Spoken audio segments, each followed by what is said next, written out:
നമസ്കാരം, മലയാളി വാർത്തയിലേക്ക് സ്വാഗതം. റഷ്യൻ അതിർത്തിയിൽ 2 ആണവ അന്തർവാഹിനികൾ സ്ഥാപിച്ച് കൈവിട്ട കളിക്ക് നിന്നത് ഡൊണാൾഡ് ട്രംപാണ്. ഇപ്പോൾ അമേരിക്കയ്ക്ക് മറുപടിയുമായി കനത്ത നീക്കം തുടങ്ങിയിരിക്കുകയാണ് റഷ്യ. യൂറോപ്പിനെ മുഴുവൻ റഡാറിലാക്കിക്കൊണ്ട് ബോംബർ വിമാനങ്ങൾ അയച്ചിരിക്കുകയാണ്. പുടിൻ 2 അന്തർവാഹിനികൾ ഇറക്കിയപ്പോൾ 4 ആണവ ബോംബർ വിമാനങ്ങൾ യൂറോപ്പിനടുത്തേക്ക് മാറ്റിയിട്ടുണ്ട് പുടിൻ എന്ന റിപ്പോർട്ടുകൾ പുറത്തേക്ക്. യുക്രൈനിൽ ആക്രമണം നടത്താൻ ഈ വിമാനങ്ങളാണ് റഷ്യ പലപ്പോഴും ഉപയോഗിക്കുന്നത്. ഇവയിൽ മിസൈലുകൾ നിറച്ചിട്ടുണ്ടെന്നും ഇത് ആസന്നമായ ഒരു വലിയ ആക്രമണത്തിന്റെ ഉയർന്ന സാധ്യതകളാണ് സൂചിപ്പിക്കുന്നതെന്നുമാണ് പാശ്ചാത്യ മാധ്യമങ്ങളിലെ റിപ്പോർട്ടുകൾ. പുടിന്റെ വിശ്വസ്തനായ മുൻ പ്രസിഡന്റ് ദിമിത്രി മെദ്വദേവിന്റെ ഭീഷണിയുടെ അടിസ്ഥാനത്തിലാണ് ട്രംപ് ആണവ അന്തർവാഹിനികൾ റഷ്യയുടെ സമീപത്തേക്ക് നീക്കാൻ ഉത്തരവിട്ടത്. അതിന് തൊട്ടു പിന്നാലെയാണ് റഷ്യ ചടുലമായ ഈ നീക്കം നടത്തിയിരിക്കുന്നത്. അമേരിക്കയുടെ അന്തർവാഹിനികൾ ഇപ്പോൾ അവ എത്തേണ്ട സ്ഥലത്താണ് എന്നാണ് ട്രംപ് കഴിഞ്ഞ ദിവസം വെളിപ്പെടുത്തിയത്. കഴിഞ്ഞ ജൂൺ 1-ാം തീയതി യുക്രൈൻ റഷ്യയിലേക്ക് നടത്തിയ ശക്തമായ ആക്രമണത്തിന് പിന്നാലെയാണ് പുടിൻ ആണവ ബോംബർ വിമാനങ്ങൾ ആർട്ടിക് മർമാൻസ്ക് മേഖലയിലെ ഒലെന്യ വ്യോമതാവളത്തിൽ നിന്ന് വീണ്ടും വിന്യസിച്ചത്. കഴിഞ്ഞ ജൂൺ 1-ാം തീയതി യുക്രൈൻ റഷ്യയിലേക്ക് നടത്തിയ ശക്തമായ ആക്രമണത്തിന് പിന്നാലെയാണ് പുടിൻ ആണവ ബോംബർ വിമാനങ്ങൾ ആർട്ടിക് മർമാൻസ്ക് മേഖലയിലെ ഒലെന്യ വ്യോമതാവളത്തിൽ നിന്ന് വീണ്ടും വിന്യസിച്ചത്. യുക്രൈൻ ആക്രമണം ഭയന്നാണ് സരട്ടോവ് മേഖലയിലെ താവളങ്ങളിൽ നിന്ന് അവയെ മാറ്റിയതെന്നും സൂചനയുണ്ട്. റഷ്യയുടെ ആണവ ആക്രമണ ആയുധ ശേഖരത്തിന്റെ ഭാഗമാണ് ഈ വിമാനങ്ങൾ. അതേസമയം പരമ്പരാഗത ബോംബുകൾ ഉപയോഗിച്ച് യുക്രൈനെ ആക്രമിക്കാനും ഇവ ഉപയോഗിക്കുന്നുണ്ട്. കഴിഞ്ഞ ദിവസം റഷ്യയുടെ കൈവശമുള്ള ക്രിമിയയിൽ നടത്തിയ ആക്രമണത്തിൽ ഒരു റഷ്യൻ ജെറ്റ് യുദ്ധവിമാനം തകർത്തതായും 4 സൈനിക വിമാനങ്ങൾക്ക് കേടുപാടുകൾ സംഭവിച്ചതായും യുക്രൈൻ സൈനിക വൃത്തങ്ങൾ അവകാശപ്പെട്ടിരുന്നു. വെടിനിർത്തലിലേക്ക് നീങ്ങുകയും യുദ്ധം അവസാനിപ്പിക്കുന്നതിനെക്കുറിച്ച് ചർച്ചകൾ നടത്തുകയും ചെയ്തില്ലെങ്കിൽ റഷ്യയുടെ മേൽ ഉപരോധം ഏർപ്പെടുത്താനാണ് അമേരിക്കയുടെ നീക്കം. ഇതിനു മുന്നോടിയായി ട്രംപിന്റെ പ്രത്യേക ദൂതൻ സ്റ്റീവ് വിറ്റ്കോഫ് അടുത്ത ദിവസം റഷ്യയിലേക്ക് പോകാനിരിക്കുകയാണ്. യുദ്ധം അവസാനിപ്പിക്കാൻ റഷ്യയ്ക്ക് അമേരിക്ക അടുത്ത വെള്ളിയാഴ്ച വരെയാണ് സമയം അനുവദിച്ചിരിക്കുന്നത്.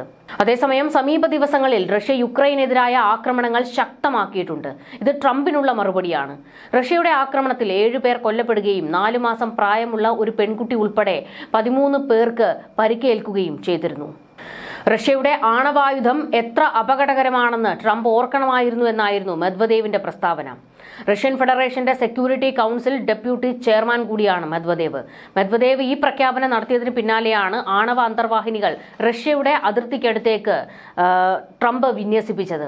എന്നാൽ ഇതിന് മറുപടി എന്നോണമാണ് ഇപ്പോൾ 4 ബോംബർ വിമാനങ്ങൾ റഷ്യ പുറത്തെടുത്തിരിക്കുന്നത് എന്നുള്ള വിവരങ്ങൾ പുറത്തേക്ക് വരികയാണ്. എന്താണ് സംഭവിക്കാൻ പോകുന്നത്?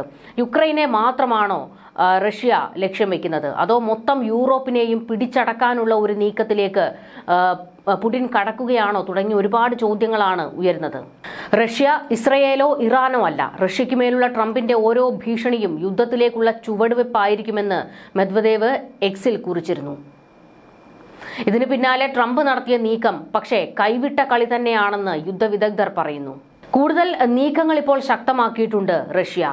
ആണവായുധങ്ങൾക്ക് റഷ്യ സ്വയം പ്രഖ്യാപിച്ചിരുന്ന താൽക്കാലിക മൊറട്ടോറിയം അവരിപ്പോൾ നീക്കിയിരിക്കുകയാണ്. ഇതെല്ലാം എന്തിന്റെ സൂചനയാണ് എന്നുള്ളതാണ് ഒരു ചോദ്യം ഉയരുന്നത്. ഹ്രസ്വ ഇടത്തരം ദൂരം മിസൈലുകൾ വിന്യസിക്കുന്നതിന് ഏർപ്പെടുത്തിയിരുന്ന നിയന്ത്രണമാണ് റഷ്യ ഇപ്പോൾ നീക്കിയിരിക്കുന്നത്. ഇതൊരു സന്ദേശമാണ്.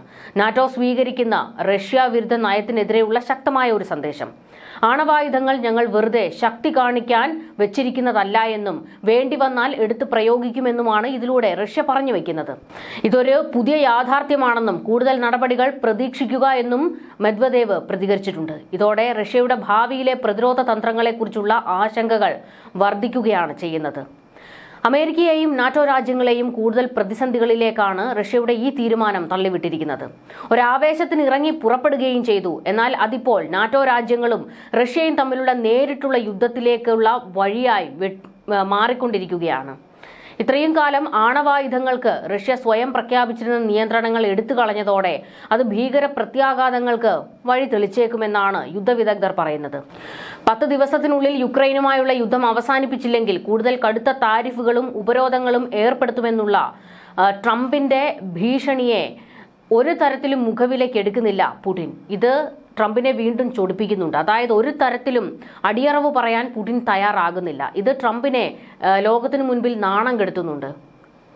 ഭീഷണി ഞങ്ങളോട് വേണ്ട എന്ന് ട്രംപിനെ ഓർമ്മപ്പെടുത്തിയിരിക്കുകയാണ് പുടിന്റെ വലങ്കൈ കൂടിയായ മെദ്വദേവ്. അങ്ങനെ ഇരു ചേരികളും തമ്മിലുള്ള പോര് മുറുകുകയാണ് ഇപ്പോൾ. നാറ്റോയുടെയും അമേരിക്കയുടെയും ഭീഷണികളാണ് റഷ്യ തങ്ങളുടെ ഇടത്തരം ആണവായുധങ്ങൾക്ക് ഏർപ്പെടുത്തിയ മൊറട്ടോറിയം പിൻവലിക്കാൻ കാരണമായി പറയുന്നത്. മെദ്വദേവിന്റെ കടുത്ത പ്രസ്താവനകളും ട്രംപിന്റെ നാവിക പ്രതികരണവും ശീതയുദ്ധകാലത്തെ അനുസ്മരിപ്പിക്കുന്ന ഒരു സംഘർഷാവസ്ഥയിലേക്ക് കാര്യങ്ങൾ നീങ്ങുന്നു എന്നതിന്റെ സൂചനയാണ്. ഇത് ആയുധ വ്യാപനത്തെക്കുറിച്ചും തന്ത്രപരമായ സ്ഥിരതയെക്കുറിച്ചുമുള്ള ഗൗരവമായ ആശങ്കകൾ ഉയർത്തുന്നുണ്ട്. ജപ്പാനിലെ അമേരിക്കയുടെ കൊടും ക്രൂരതയുടെ വാർഷിക മാസമാണ് ഓഗസ്റ്റ്. 1945 ഓഗസ്റ്റ് 6, 9 തീയതികളിലാണ് അമേരിക്ക ജപ്പാനിൽ ആണവായുധങ്ങൾ പ്രയോഗിച്ചത്. വീണ്ടും ആണവായുധങ്ങൾ വലിയ ചർച്ചയാകുമ്പോൾ ഹിരോഷിമയും നാഗസാക്കിയും ഇന്നും കടന്നുപോയിക്കൊണ്ടിരിക്കുന്ന ദുരന്തങ്ങളുടെ ബാക്കി പത്രവും ചർച്ചയാകേണ്ടതുണ്ട്. വീണ്ടും ഒരു ആണവായുധം പ്രയോഗിക്കപ്പെടാതിരിക്കട്ടെ എന്നുള്ളതാണ് ലോകവും പറയുന്നത്. കാരണം അതിന്റെ ദുരന്തം ഒരു രാജ്യം മാത്രമായിരിക്കില്ല, ലോകരാജ്യങ്ങളെല്ലാം നേരിടേണ്ടി വരും. എന്നാൽ കൂടുതൽ ആക്രമണം കടുപ്പിക്കാനും യുദ്ധം വ്യാപിപ്പിക്കാനും ട്രംപിന്റെ പ്രസ്താവനകളും നടപടികളുമാണ് റഷ്യയെ ചൊടിപ്പിക്കുന്നത്. ന്യൂസ് ഡെസ്ക് മലയാളി വാർത്ത.